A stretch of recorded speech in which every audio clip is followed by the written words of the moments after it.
Napoleon, there is a perception among my clients and prospective clients and so forth that if you have a criminal record, you would not make a great member of their workforce, or they're afraid for legal reasons and so forth.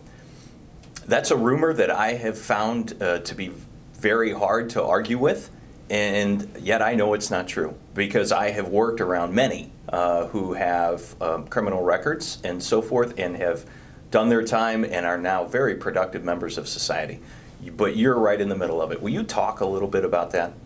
Well, first of all, Keith, I'm a personal member of that group, an individual who is a 3-time convicted felon, and I'm someone who I believe has redeemed himself, has been a productive member of society longer than I lived prior to committing my crimes. Got it. And so if you imagine that, you kind of put it in perspective that, yes, some of us, we make poor choices. Sure. And what I find within what we refer to is the reentry population, or returning citizens, that there's kind of a main focus on doing the right thing, even more so than an individual that may have never been involved in our criminal justice system. You have a heightened awareness of making good decisions, being considerate, not being impulsive, thinking through every choice that you make. And so, yes, that's quite mythical that an individual that has had some engagement with our criminal justice system is not trustworthy.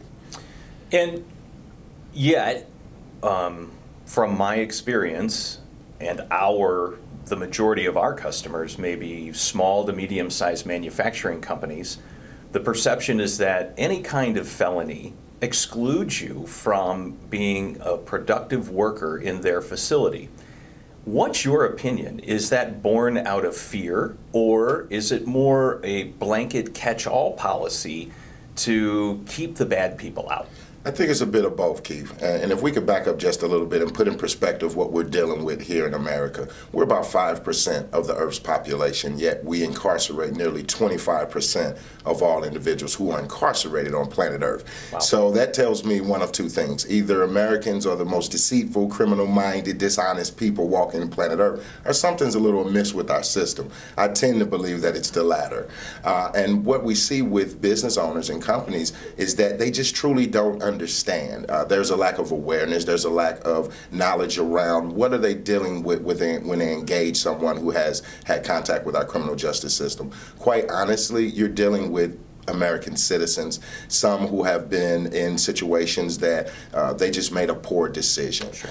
Paid their debt to society, and they have dreams, aspirations, loved ones, and the need to provide for themselves and their families, and they should be granted that opportunity. By and large, if you had to guess, or maybe you know actually, what are the majority of crimes these folks have committed? So if you look at statistics, you see that the late 80s going into the 90s, you had this explosion in incarceration in America, and it was part of the war on drugs. And so you see many of these individuals are convicted of nonviolent drug offenses. And not to justify, minimize, or divert, but honestly, these individuals are not a danger to society, so to speak. When granted the opportunity to prove themselves, to actually have a job, to be able to go every day and earn a living for themselves and their loved ones, they prefer to do that. And by excluding them from the opportunity to do that, we're in fact exacerbating the problem. In general, what happens if you get out and you can't find a job, right? What happens? Basically, what you are is relegated to underground markets, black markets, to do what you're left to do, and that's to make a living, to provide for your family. And that's unfortunate that many of the individuals that do return home are relegated to that.